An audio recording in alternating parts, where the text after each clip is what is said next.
So when it comes to learning a new language, a lot of the times we get hard on ourselves. We say, man, I'm so lazy. I just need to work harder. But that's actually not what's really going on. What's happening is we're subconsciously punishing ourselves. What do I mean by that? Well, there's actually a professor of psychology at Pierce College. His name's Marty Lobdell. And he talked about how the brain works when it's learning a new habit or building a new study habit. And he did this graph right here. So as you can see, 25 minutes is right where things start to drop off. After that point, we don't really learn anything. And that's the problem. When we begin learning something, a lot of people are like, oh, I'm going to keep going. Let's say you study English for 6 hours. So the first 25 minutes you're learning and things are great. And then you punish yourself for 5.5 hours where your brain doesn't want to learn anything. And you teach your brain, this sucks and it's not fun. And the brain literally interprets boredom as pain. So what do you think happens when you try to learn English again or go to study again? Well, it looks a little something like this. Let me draw this real quick for you. Your curve gets smaller. So if you can imagine the next time, and then the next time, and then the next time, you're done studying before you even started. And this sucks because you're not going to progress and you don't want to. Our brain wants to do things that rewards us. It tries to avoid things that hurt or punish us, right? And when we try and use this method, it doesn't really progress that fast.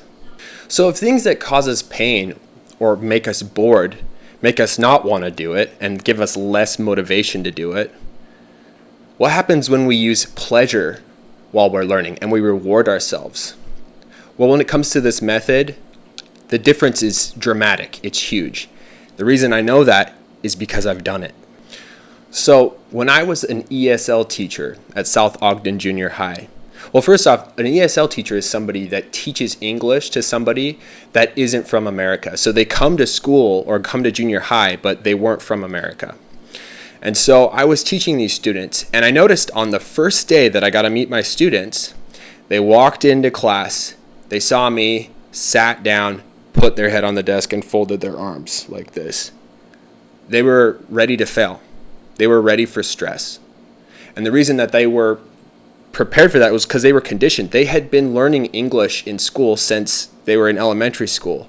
And because they've been using those methods that were more traditional, they were failing. They were punishing themselves and hurting themselves. So they didn't really want to keep doing it, and they didn't want to be there.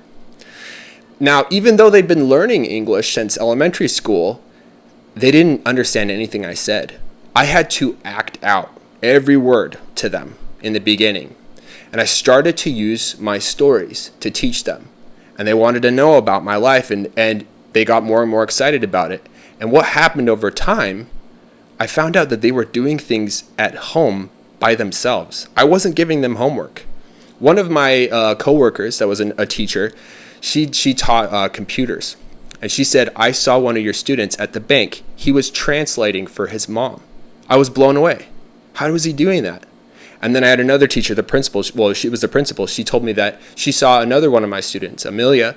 She was at the grocery store, Smith's, talking to the cashier for her mom. And she's like, I've never seen any student do that before. They were going out and trying to talk to people. I wasn't telling them to do that. They just did it. And it's because they were seeing how much progress. They were really realizing how much easier it was to learn through this way. But probably what made me the happiest was when Amelia came into class and she was beaming. Her face was just ecstatic. She was happy. And I asked her why she was so happy. And she went on to tell me that she saw her 6th grade teacher coming to the junior high to show 6th graders what 7th grade was going to be like. And she said that when her 6th grade teacher heard her speak in English to her, she cried. And her teacher went on and cried and told her, Amelia, that she thought she would never learn English. And she was really worried about her. And the fact that they could communicate just fine just blew her away. And it was cool to see Amelia conquer that demon.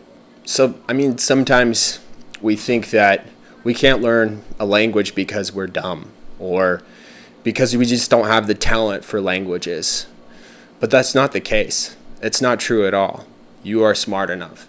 And that's the thing I designed these courses specifically to use stories so that you can be entertained, so that you can have a good time and feel pleasure instead of pain and actually see the results. This way works, I promise. Click below and see these lessons that I've designed. I know this method works. I know that if you do it, you are going to see progress and you're going to reward your brain and you're going to have fun while you're doing it. It's going to be awesome.